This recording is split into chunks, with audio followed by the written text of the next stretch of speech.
आज हम सीखेंगे डिफरेंस बिटवीन। उससे पहले बता दूं, ये चैप्टर नंबर कौन सा है? 8। इसमें हम क्या सीखने वाले हैं? Difference between composition and regular firm. Firm का मतलब क्या होता है, बताया था मैंने आपको। फर्म का मतलब होता है कंपनी। तो आज हम सीखने वाले कॉम्पोजिशन फर्म क्या होता है और रेगुलर फर्म क्या होता है, इनके बीच में डिफरेंसेस क्या क्या होते हैं। रेगुलर फॉर्म के बीच में और कॉम्पोजिशन फॉर्म के बीच में डिफरेंसेस क्या होते हैं, और कौन से फॉर्म में आपको रजिस्ट्रेशन कराना बढ़िया रहता है, वो भी देखेंगे अभी। देखो, टर्नओवर की बात करते हैं पहले, दोनों में क्या डिफरेंस है टर्नओवर का। कॉम्पोजिशन फॉर्म में क्या होता है, अगर एक साल में टर्नओवर 1.5 करोड़ से कम है, एक साल का टर्नओवर 1.5 करोड़ से कम है, तो इसको बोलते हैं कॉम्पोजिशन फॉर्म। पर आपका टर्नओवर जो है एक साल में 1.5 करोड़ से ज्यादा है, तो आपको रेगुलर फॉर्म में अपने आप को रजिस्ट्रेशन कराना पड़ेगा। अगर आपका टर्नओवर 1.5 करोड़ से कम है साल का, तो आप कॉम्पोजिशन फॉर्म में अपने आप को रजिस्ट्रेशन करवा सकते हो। आपको रेगुलर फॉर्म में जाने की कोई जरूरत नहीं है। पर अगर आपका टर्नओवर 1.5 करोड़ से ज्यादा हो जाता है, तो आपको अपने आप को, कंपनी को रेगुलर फॉर्म में रजिस्ट्रेशन कराना जरूरी हो जाएगा। 1.5 करोड़ जानते हो कितना होता है?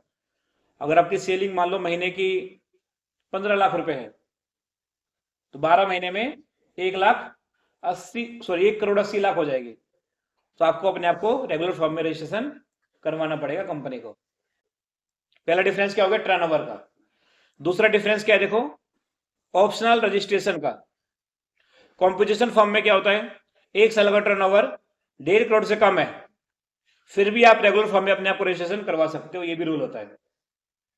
अगर आपका टर्नओवर 1.5 करोड़ से ज्यादा नहीं है, उससे कम है, तो भी आप अपने आप को रेगुलर फॉर्म में रजिस्ट्रेशन करवा सकते हो।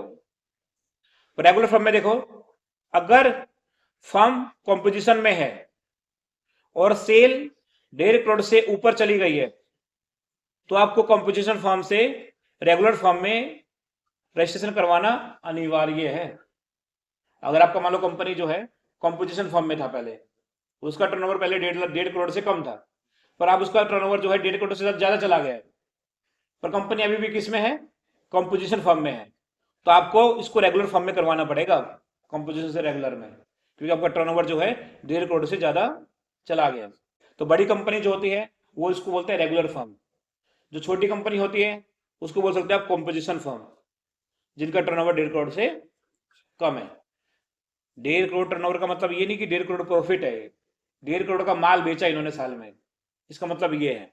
माल सारा बेचा हमने, प्रॉफिट थोड़ी ना होता है, उसमें से हमने कुछ सामान खरीदा भी होगा, तो जो हमने माल बेचा उसमें से जो हमने खरीदा वो उसको माइनस करने के बाद प्रॉफिट निकल के आता है। ठीक है, तो दूसरा डिफरेंस हो गया, आप रेगुलर फॉर्म से कॉम्पोजिशन में कैसे जाओगे, या कॉम्पोजिशन फॉर्म से रेगुलर में कैसे जाओगे। रेगुलर से तो कॉम्पोजिशन में आना पॉसिबल नहीं है, पर आप कॉम्पोजिशन से रेगुलर में जा सकते हो। अब आगे देखते हैं डिफरेंस क्या है। अगला डिफरेंस है जीएसटी रिटर्न का। जीएसटी रिटर्न में क्या होता है, देखो, कॉम्पोजिशन फॉर्म में 3 महीने में एक ही बार आपको रिटर्न भरना पड़ता है। और कौन सा रिटर्न भरना पड़ता है? CMP 08 रिटर्न भरना पड़ता है 3 महीने में एक बार। पर इसमें देखोगे आप रेगुलर फॉर्म में हर महीने एक रिटर्न भरनी पड़ती है, हर महीने एक रिटर्न। और कौन सा रिटर्न भरना पड़ता है? GSTR 3B रिटर्न भरना पड़ता है आपको हर महीने में एक बार। महीना खत्म हुआ, जितना भी आपने कमाया, जितना भी माल बेचा, उसका आपको रिटर्न भरना पड़ता है, मैंने इस महीने इतना माल बेचा। पर इसमें क्या होता है, सिर्फ 3 महीने में एक ही बार। तीसरा डिफरेंस ये हो गया। अगला डिफरेंस है अप्लीकेबल ऑफ टैक्स रेट का। क्या डिफरेंस है, चलो देखते हैं। कॉम्पोजिशन जो फॉर्म होता है, इनपुट नहीं ली जा सकती है और ना ही आउटपुट दी जा सकती है। पर रेगुलर फॉर्म में क्या होता है, इनपुट भी आप ले सकते हो और किसी को आउटपुट भी दे सकते हो, और टैक्स का कोई हिसाब रखना पड़ता है रेगुलर फॉर्म में। अब इनपुट आउटपुट का मतलब क्या होता है ये समझ लो। इनपुट का मतलब होता है, जब आप कोई सामान परचेज करते हो तो उसको इनपुट टैक्स बोलते हैं, जो आप देते हो। और आज जब आप कोई माल बेचते हो तो आप उसको, उससे आउटपुट टैक्स लेते हो। तो इसमें क्या बोल रहा है कॉम्पोजिशन फॉर्म में, ना आप इनपुट ले सकते हो, ना किसी को आउटपुट दे सकते हो, क्योंकि इसमें बिल तैयार ही नहीं होता कॉम्पोजिशन फॉर्म में। जीएसटी का बिल ही नहीं बनता। जब जीएसटी का बिल ही नहीं बनेगा तो आप इनपुट कैसे लोगे, ना आउटपुट दे सकते हो किसी को। इससे बेनिफिट क्या होता है समझ जाता हूं मैं आपको। देखो, अगर मान लो आपका कंपटीशन फॉर्म है, जैसे मान लो एग्जाम्पल लेते हैं रिंकी का और ज्योति का। रिंकी की जो कंपनी है वो रेगुलर फॉर्म में है, और ज्योति की जो कंपनी है वो कंपोजिशन फॉर्म में है। दोनों में देखते हैं क्या डिफरेंस होगा। ठीक है, रिंकी ने माल खरीदा 1,000 रुपए का, रिंकी को देना पड़ा 18% टैक्स। कितना परसेंट टैक्स देना पड़ा? 18% टैक्स देना पड़ा रिंकी को। रिंकी कंपनी किस में है? रेगुलर फॉर्म में। और ज्योति कंपनी किस में है? कॉम्पोजिशन फॉर्म में। देखते दोनों को क्या फर्क पड़ने वाला है। तो रिंकी ने 1,000 रुपए का माल खरीदा, 18% टैक्स दिया। 18% टैक्स कितना होता है? 180 रुपए। तो रिंकी को कितना पैसा देना पड़ा? टोटल 1180 रुपए। ज्योति भी गई उसी दुकानदार के पास, ज्योति ने भी सामान खरीदा, वो 1,000 रुपए का, 18% टैक्स दिया, 180 रुपए टैक्स दिया। ठीक है, उसके बाद क्या किया? ज्योति ने उस सामान को बेचा 1200 रुपए में, और रिंकी ने बेचा उस सामान को 1200 रुपए में। दोनों ने सेम प्राइस में बेचा। 1200 में रिंकी ने सामान बेचा, कस्टमर से 18% टैक्स लिया, 216 रुपए। अब रिंकी ने पहले 180 रुपए टैक्स दिया था उसी सामान पे, और उसी सामान को अगर इसने बेचा 1200 में तो इसको 216 रुपए टैक्स रिसीव भी हुआ। अब रिंकी क्या करेगी? 216 रुपए इसको टैक्स मिला, ये सारा पैसा 216 रुपए है ना, ये गवर्नमेंट को नहीं देगी रिंकी। समझ में आया कि नहीं आया? ये रिंकी जो है 216 रुपए गवर्नमेंट को नहीं देगी। 180 रुपए इसने पहले दिया था और 216 रुपए इसने लिया, तो 36 रुपए सिर्फ गवर्नमेंट को देगी। तो इसकी जैसे कोई भी टैक्स नहीं जाएगा। पर ज्योति जो है, मैं अभी कह रहा था ना आपको कि ज्योति को टैक्स मिलेगा, ज्योति कोई टैक्स नहीं मिलेगा। रिंकी का बेनिफिट ये है, सामान बेचा, 216 रुपए इसको टैक्स मिला, 180 रुपए इसने पहले दिया था, वो पहले अपना टैक्स माइनस कर लेगी, जितना बचा गवर्नमेंट को दे देगी। इसका फायदा हो गया 216 रुपए का रिंकी का। पर ज्योति का क्या फायदा हुआ? ज्योति ने टैक्स तो दिया, कस्टमर से ले नहीं पाई टैक्स। तो ये जब सामान खरीदेगी तब तो टैक्स देगी, जब किसी को सामान बेचेगी तो उससे टैक्स नहीं ले पाएगी, तो सारा टैक्स इसकी जेब से चला गया। आया समझ में कि नहीं आया? सिंपल भाषा में। तो रिंकी को बेनिफिट है टैक्स का, ये इनपुट ले सकती है और आउटपुट किसी को दे सकती है। अगला डिफरेंस है टैक्स लाइबिलिटी का। लाइबिलिटी का मतलब होता है कर्ज, या इसको बोलते हैं दायित्व। ठीक है, तो इसको बोल सकते हैं हम दायित्व, या इसको बोल सकते हैं कर्जा, लाइबिलिटीज को।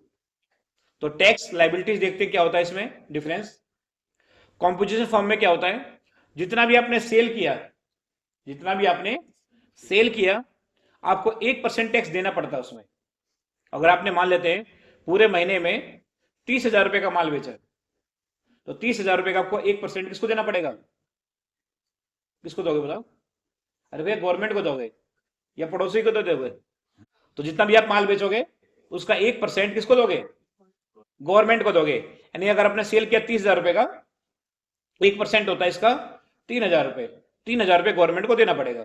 कॉम्पोजिशन फॉर्म में ये होता है, सेल का 1%। पर रेगुलर फॉर्म में क्या होता है? देखो, टैक्स लाइबिलिटी बनती है तो पे करना है, वरना नहीं करना है। परचेज किया हमने सामान 1,000 रुपए का, अगर आपने परचेज किया सामान 1,000 रुपए का, ठीक है, और सेल किया आपने 1,200 रुपए का, ठीक है, अब परचेज करते समय आपने टैक्स दिया 500 रुपए, ठीक है, और जब आपने सेल किया तो टैक्स लिया आपने 700 रुपए।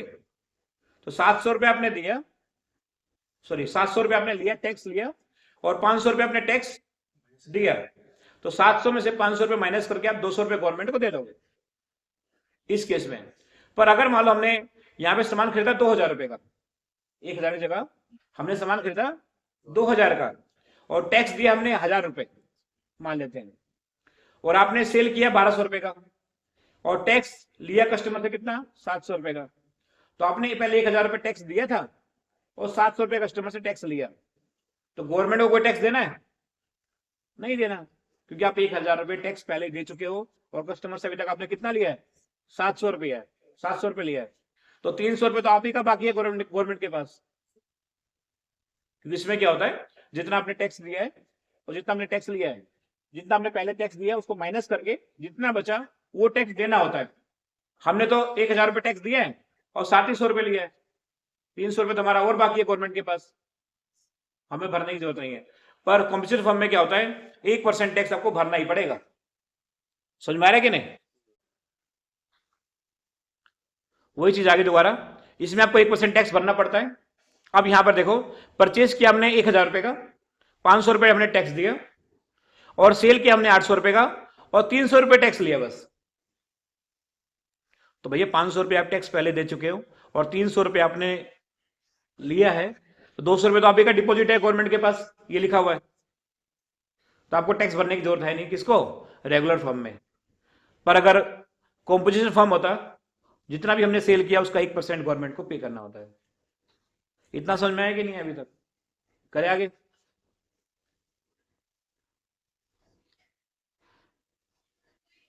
अब देखो अगला next, example of entry in tally. अगला डिफरेंस क्या है, टैली में हम कैसे इसको रिकॉर्ड करेंगे, एंट्री कैसे करेंगे दोनों की। अगर आप कॉम्पोजिशन फॉर्म में हैं तो एसजीएसटी एंड सीजीएसटी या आईजीएसटी नहीं लगाया जा सकता है। सिंपल भाषा में, टोटल प्राइस 1200 रुपए है, तो आप 1200 रुपए का सामान बेचोगे, उसमें आप टैक्स नहीं लगा सकते। समझ में आ गया? पर रेगुलर फॉर्म में क्या होता है, एसजीएसटी एंड सीजीएसटी या आईजीएसटी लगाया जाता है। टैक्सेबल वैल्यू जैसे मान लो 1000 रुपए का सामान है, तो आप बिल में दिखा सकते हो इस पर 200 रुपए टैक्स है, तो आपको टोटल 1200 रुपए देना है। पर इसमें आपको सिर्फ 1200 रुपए का माल बेचना पड़ेगा, आप इसमें टैक्स नहीं लगा सकते हो। अगला डिफरेंस क्या है देखो, नेम ऑफ इनवाइस। इनवाइस का मतलब होता है बिल। अब बिल में क्या डिफरेंस होता है वो देखते हैं। कॉम्पोजिशन फॉर्म में जो बिल होता है उसको बिल ऑफ सप्लाई बोलते हैं, पर रेगुलर फॉर्म में क्या होता है, जो हमारा बिल होता है उसको टैक्स इनवॉइस बोलते हैं।